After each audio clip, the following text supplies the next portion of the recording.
tê khăn Giêsu ni an đốt câu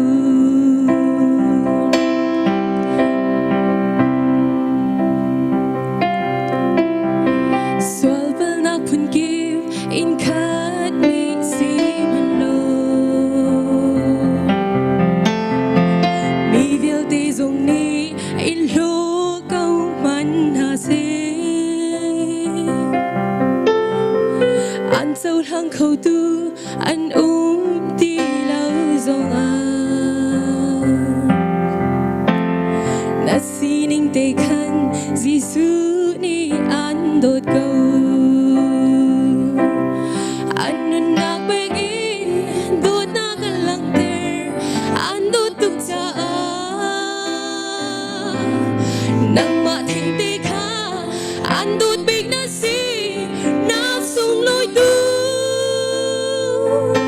o zeng trong mi xoan si câu man lo Boy Giêsu an đốt na tu azor lo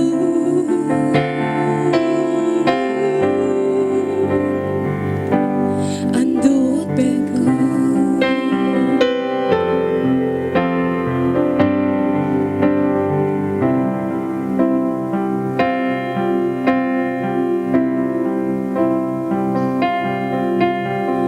Nat lin tlak rong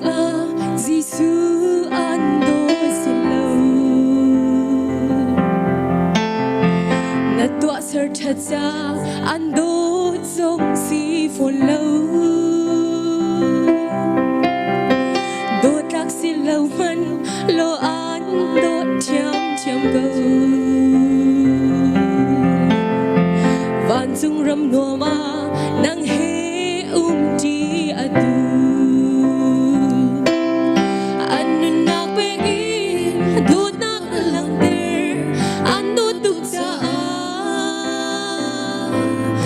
nang ma theng te kha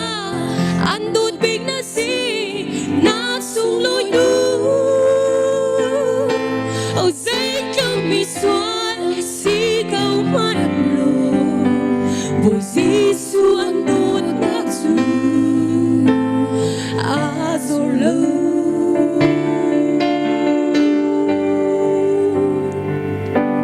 An Dawt Peng Ko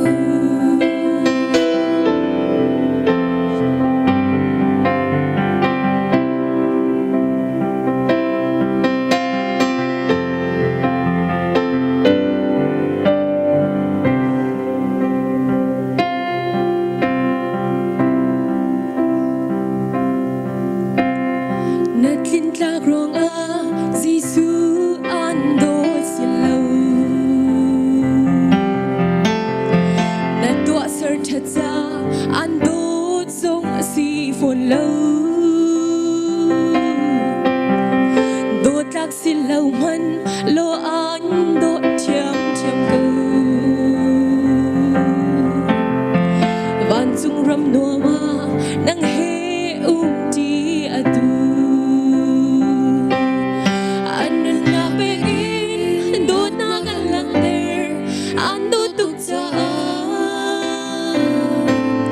nang ma theng te kha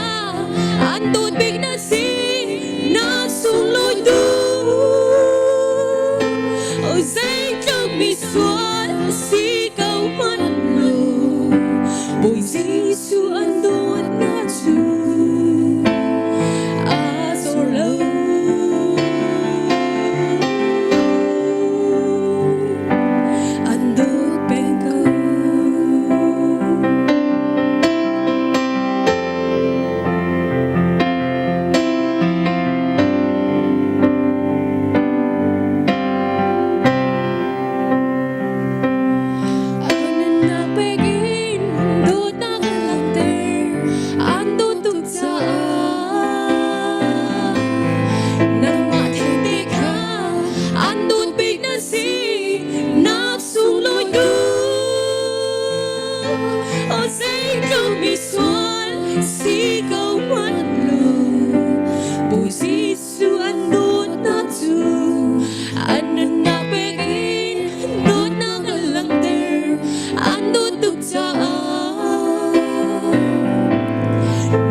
Ko.